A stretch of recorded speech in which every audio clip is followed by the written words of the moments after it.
All right, so this video today only matters to you if you are a network marketer who cares about recruiting, okay? If you're a salesperson, this doesn't matter as much. If you like selling products, if you like just going out there and working on a linear income basis, then don't watch this video. But if you're a network marketer and you want to learn how to recruit like a master, okay? And I'm not saying I'm the master, but I will tell you statistics that might document that what I'm going to share with you is worth paying attention to. Maybe even trying it if you're not doing it this way.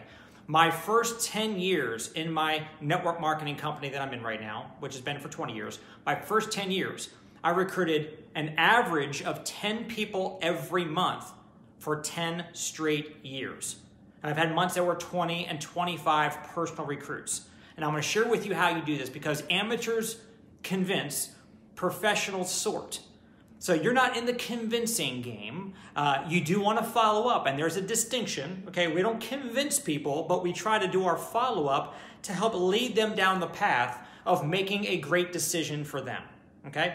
So by the way, if you are a network marketer that's watching this right now live, or if you come back later on replay, just do me a favor, because I just want to know who the audience is, because I know not everybody on this Facebook page of mine is in the network marketing space. But if you are, just type in this, NWM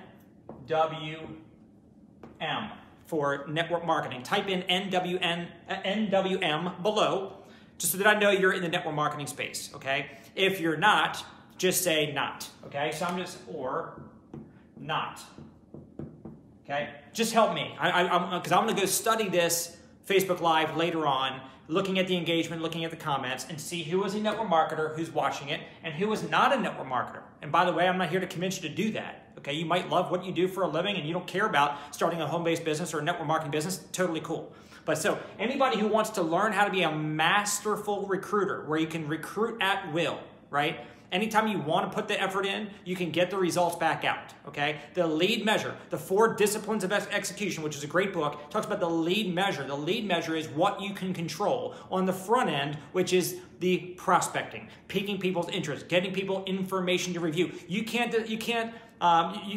dictate what the results are going to be. You don't know how many people out of 10 people that you expose the information to, you can't predict. It's not predictable that you're going to get 2 out of 10 saying yes, 3 out of 10, 5 out of 10, 1 out of 10, because every sample audience of 10 people are going to be different. Okay, you might get 0 out of 10 today, and tomorrow you might talk to 10, you might get 4 people signing up.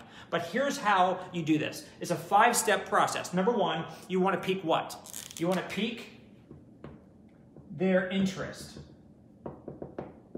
Pique their interest. How do you pique a prospect's interest? Well, here's what I would tell you. It's using what I call an opening line. And at the end of the day, if you or your team members are not comfortable, if you're not confident in what is going to come out of your mouth when you open it, you're not going to open it. And I'm sure some of you guys can relate. I've been at this, I've been a recruiter in network marketing for over 25 years now, and I still, when I get in my own head and I'm examining this prospect, somebody I met at a restaurant, I met at a networking event, whatever I did, I wonder, hey, what should I say to this person that's going to be brilliant, that's going to really capture their attention? I don't necessarily fear rejection. My fear is more so, hey, I don't want to mess up. This could be a really great person for the business, so I don't want to say the wrong thing and miss out on signing up a brand new person on the team. So, and by the way, fear is ever present. Fear is always going to be there, okay? Courage is not acting with the absence of fear. Courage is acting with presence of fear. You act anyway. So you got to be courageous about your business if you want to build it and build it big. So pique their interest using the opening line. So the opening line I've used for 20 years now is, hey, do you keep your income options open to a side project? I just added that last one in a few years ago because people are doing side projects a lot these days, driving for Uber or Lyft, whatever. So do you keep your income options open to a side project? That is an opening line. So another one I heard recently, which I think is great, hey, do you have a second form of income? They say yes, hey, talk about it with them. They say no, are you open to one? Again, opening line, pique interest. If you know that you're going to use your go-to opening line every time you meet somebody, you're much more likely to open your mouth, not hesitate, and pique their interest. So you pique their interest. What's the next step? Edify what? Well, I'm going to say edify the video. Now, you and your company maybe you're like me, our company, we have a great video that explains everything. Maybe you don't have a video. Maybe you have a recorded conference call. Maybe you have a website. Maybe you have a presentation, a live presentation that you invite people to. Whatever your methodology is, insert it in that blank. I'm going to use the example of using a video because I actually have, which I created for our company, a 22-minute video that covers the company, the need, the product, the comp plan, the timing, and closes it out. So that 22-minute presentation is everything from A to Z. It's a full private business overview. So that edify the video. So you pique somebody's interest, you keep your income options open to a side project. They say, yeah, I do. What's going on? And then you want to relate to the person. You want to share your story and then edify the video. So I might say something like, hey, well, look, my situation in my life lately has been working 60 hours a week in real estate, no time for family and friends, frankly, and working so many hours, I feel like, is this all there is to life? I want there to be more. I wanted to find a better way. And I've been looking around to try to figure out how I'm going to solve for this. And I feel like I found the solution. I've never been more excited about where my life is going now. Having more time with my family and friends is just awesome. And so, hey, there's a video that I actually got a chance to see myself about a company that allows people to generate some significant extra cash flow on the side. If I sent you that short video, will you watch it? So you share your story in a way that you can relate to them because they can relate to working a lot of hours, not having time, and so forth. So you share your story, what was wrong in your life. You don't pick at them. You share your story and ask them, hey, I don't know if you feel me. Can you relate? And they say yes. I say, well, look, I got my hands on some information about this company that helps people to be able to fix this problem, be able to throw off extra cash flow to them, part-time on the side without interfering with their life. If I sent you a short video about it that explains it all, will you watch it? If I, will you? Again, I'm going to throw that up here. If I, ... will you? That right there, that is the question that you're going to ask when you're getting a commitment to watch a video. And let's say they say, yes, I want to see that. The next step is what? Set what? Set expectation. Set the expectation. So if I'm talking to John and John says, yeah, I'll watch the video, send it over to me. I say, all right, great, it's about 20 minutes long. Okay, right now it's about 2 o'clock. What time are you going to be able to watch the video? And he says, probably about 8 o'clock tonight when I'm done everything and home from work. Fantastic. Well, like I said, it's only 20 minutes, so about 8:20, I'm going to put in my calendar that I'm going to be on standby waiting to hear from you. Call me so we can chat about it for 5 minutes. So if you set the expectation with John that he's going to watch it at a certain time, between now and 8 o'clock, he has on his mind that he committed to somebody to do something. So he's way more likely to watch that video than if I just say, okay, I'm going to send it to you, and let's talk tomorrow, let's talk whenever you're done. If you don't put a deadline on it, if you don't put a time on it, and an expectation, I'm putting into my calendar that you're going to call me then it probably won't happen. So you set the expectation, you put it in your calendar. Now, when 8:20 comes about, 5 out of 10 times, maybe 8 out of 10 times, John doesn't call you. John's not going to call me at 8:20. I already know that. I'm doing my best to try to set that expectation, to make it happen. 2 or 3 out of 10, it will happen. But hey, look, by 8:30, I've given him a little bit of a cushion time, and I still haven't heard from him. I'm calling John back. Hey, John, it's Brian. Hey, look, we talked earlier today. I sent you that important video. Did you get a chance to watch it? And he says, yes or no. If he says no, I'm going to re-edify it and set a new time. If he says yes, I'll say, oh my gosh, great. What did you like best about what you saw?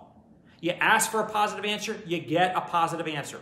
Whatever he says, if it's negative, then hey, look, you just move on. If it's anything positive, I like the product, I like the comp plan, I like the residual income, I like the time freedom, whatever the case is. I know how you feel, John. I felt the same way when I saw this, and I felt like this is my ticket to making things better in my life. So I'm so glad you saw the same thing I saw. And then what are you going to do?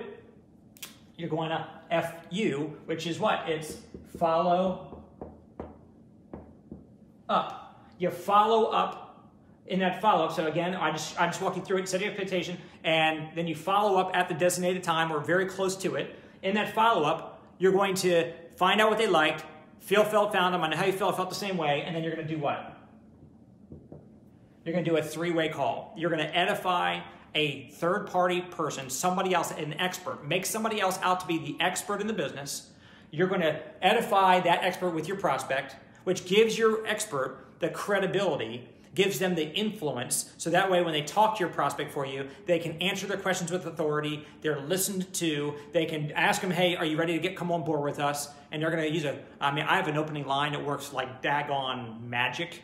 And so, for example, if Joe is putting me on the phone with Cindy, Cindy's his prospect, and I do the three-way call for Joe, and I'm talking to Cindy, and I say, hey, look, Cindy, well, I'm glad I got a chance to meet you on the phone and answer your questions. I know you're excited about this business. So, by the way, Cindy, did you already fill out your application to get started, or is that what you and Joe are doing right now? And that's my closing question, and it works like magic. You know what she's going to say? No, we haven't done it yet. I guess that's what we're doing now. Like every time. I mean, almost like 99 out of 100 times, Cindy's going to say, no, we haven't. I guess that's what we're doing now. I already know that she hasn't signed up. That's why he's doing the three-way call with me. I already know the answer, but I'm going to say, so Cindy, did you already fill out your application, or is that what you and Joe are doing right now? And she's going to say, no, I guess that's what we're doing now. I say, great. And now I'm going to leave Joe on the phone with her to get her the link sent to her by text or email, stay on the phone with her, walk her through the application process so it's done 3 or 5 minutes later, and then seal the deal before they ever get off the call. And the last thing is what? An event.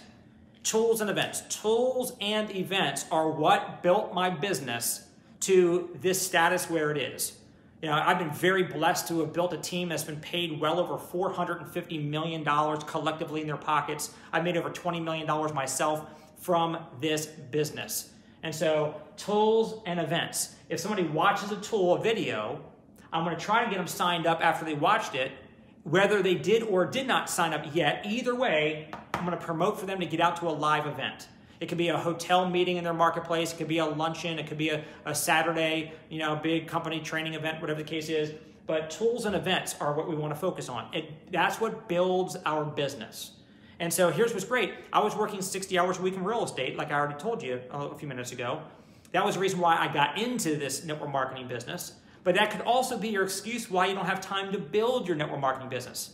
And can I get an amen? Anybody feel like you're time constrained? You don't know how to fit network marketing, your business, into your life that you already have going? It's already chaotic and already straining, very, very stressful for you. Well, here's the thing. It's split-second recruiting. It's little slivers of time.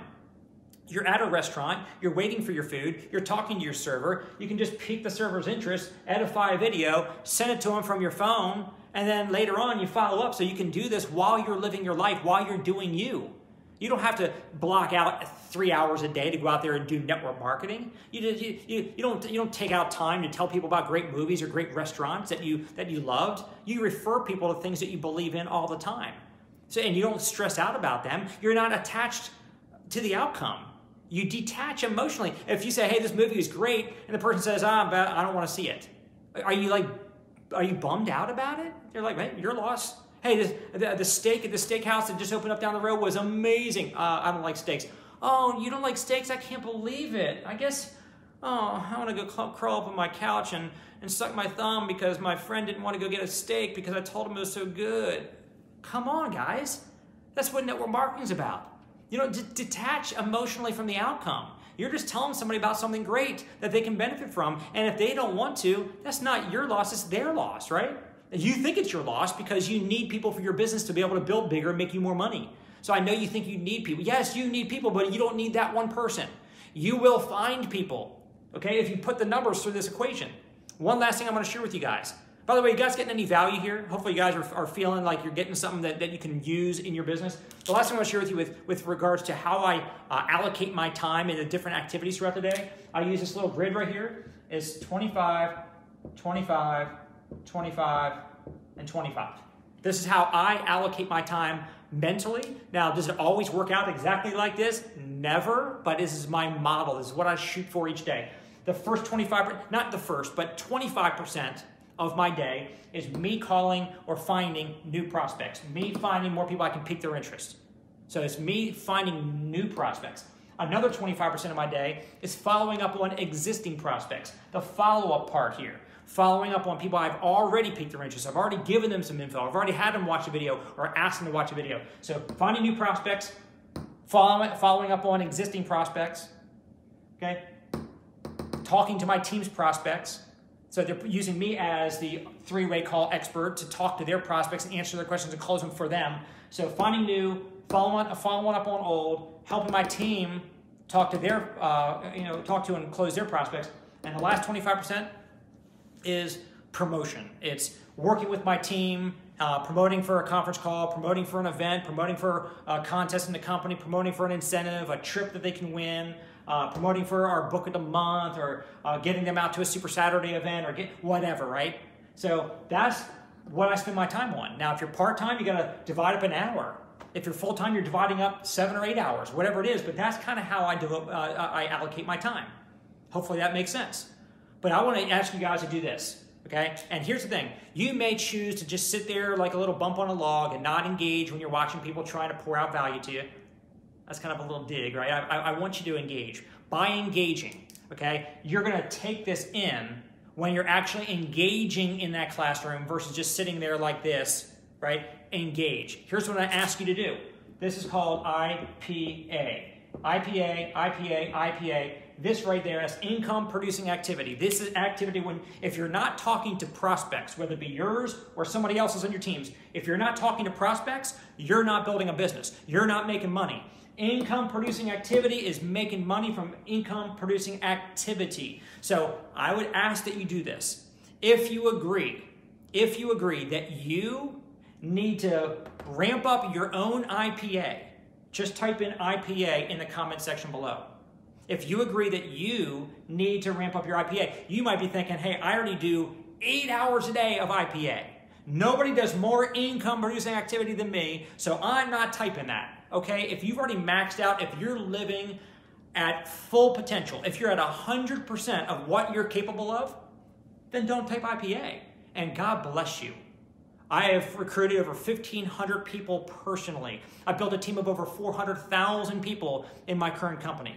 And I can tell you, I need to type IPA. Somebody type it for me. Just put IPA/Brian Carruthers because I need to ramp up my own IPA. I'm full-time in this network marketing business, but I'm not really working it every single day full-time like if I had a job. If you have a job, you're working 8 to 10 hours a day away from your home, away from your family, at an office, doing something for somebody else.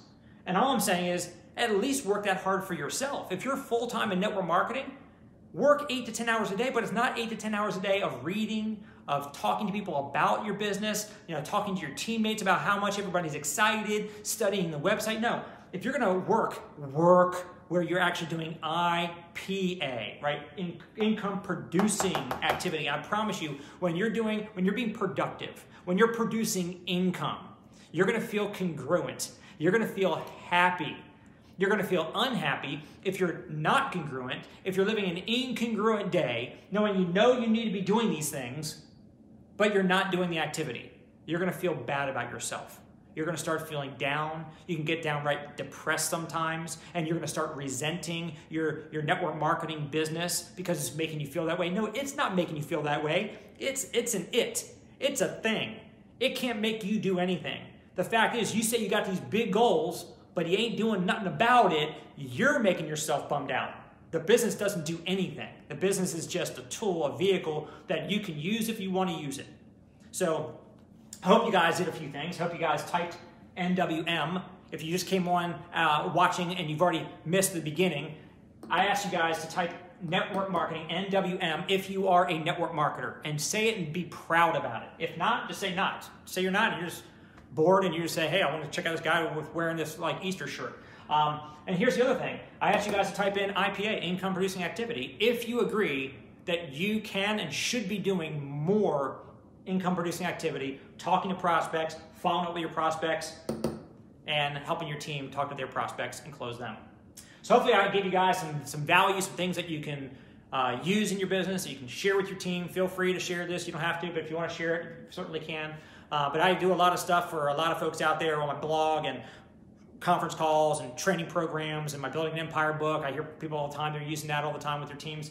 But I just wanted to come on this page and just go live and say, hey, look, this is on my mind. I was teaching my team about this just a couple days ago. Had my notes that I was actually sitting on my desk about this exact topic. I'm thinking, hey, I'll just go share with all the network marketing community at large for anybody that wants to benefit from it. So I can't see you because I had to turn my phone around. It's not in selfie mode, so you guys can see this. So it's not, words are not backwards. So I hope that you guys are liking this. Hopefully I'll see later on that there's some great comments below, and if there's any hearts or if there's any thumbs ups, I appreciate that. Okay, that's kind of, quite frankly, I've got an ego. I need to be validated. I want to know that people value what I'm sharing. Otherwise, I get bummed out. Like, why share if people don't like it, right? So I'll be first to tell you, I've got an ego and a desire to feel some love. So, but your success is my success. When I hear about people that are in my company or not even in my company that are taking some of this information that I share and they're applying it to their business and they're rank advancing, they're going to the top of their comp plan, or they're being recognized on stage of their business at their conventions, whatever, it just fires me up. It fuels my fire every day to keep on, helping people out there in the network marketing industry. So this profession of network marketing, again, if you're the person who said, hey, I'm just watching, I don't even know what I'm even watching this for because I'm not even a network marketer. I don't even believe in home-based businesses. I believe in having nothing but a job and just working for somebody else and just punching a clock. That's totally fine. But I would submit to you, like Jim Rohn always said, you work hard all day at your job to earn a living, but you should be working spare time, nights or weekends, building your fortune. When's the best time to dig your well? Before you're thirsty. Don't wait until you lose your job. Don't wait until you get sick. Don't wait until you want to retire to figure out, okay, well, what am I going to do for money now if I stop working? Well, guess what? If you started a network marketing business a few hours a week on the side years ago, you would be in a situation now where potentially you wouldn't have to have a job anymore. So what is that next 5 years of your life going to look like? 5 years from now, we're all going to be here, God willing, we're all here alive 5 years from now. Are you going to be in the same spot right now with the same job, or maybe even a different job, working those crazy hours and sacrificing and never really building anything for you? Or are you going to have a side business that you're going to work and start doing the activity? You might already be in network marketing, but you're still not doing the activity, so it's almost like not even being in network marketing. Are you going to get busy doing the activity so 5 years from now, you're in the best financial situation of your life? That's what I hope for you. Have a great day, guys. See you.